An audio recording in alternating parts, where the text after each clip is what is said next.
toute ma vie. Mon père, il a travaillé pour la France, il a tout fait. On a tout fait.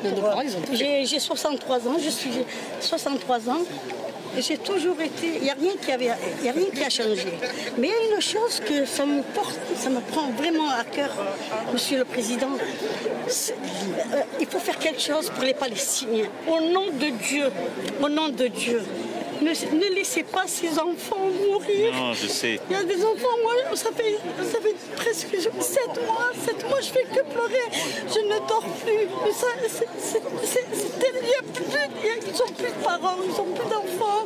Les enfants, ils sont morts. Il faut arrêter ça. C'est un carnage. C'est un carnage. Vous savez, c'est ce que même dans la guerre. C'est ce que j'expliquais à monsieur tout à l'heure. On essaie de nous de faire le maximum. Alors on n'est pas sur place et c'est pas nous qui avons la maîtrise.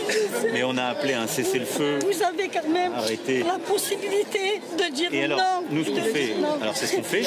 Il faut le dire parce mais que vraiment. Aujourd'hui, ce qu'on fait aussi, c'est qu'on fait des opérations humanitaires pour essayer d'en soigner le maximum. C'est vrai de soigner, mais après ils vont rebombarder. C'est nous qui le faisons. Bon, ils rebombardent, ils rebombardent 75 ans que ça dure. Il faut arrêter.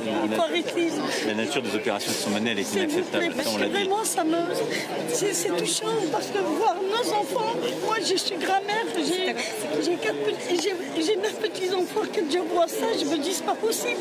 Est-ce qu'un être humain il peut faire des choses pareilles? C'est pas possible.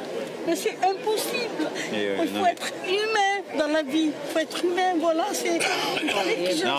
La situation qu'il y a eu, ça a été lancé par cette attaque du Hamas, qui a une responsabilité colossale, qui a été tué, vous voyez. Ils disent, mais au Hamas, il y a une petite poignée, mais il y a combien de morts par rapport à ça? Mais bien sûr, ce que j'ai dit dès le début, il n'y a rien qui justifie le droit de se défendre, ne justifie pas de ne pas respecter le droit humanitaire. Il faut se dire stop. Donc c'est pour ça qu'on appelle au cessez-le-feu et qu'après, on retourne autour de la table des négociations.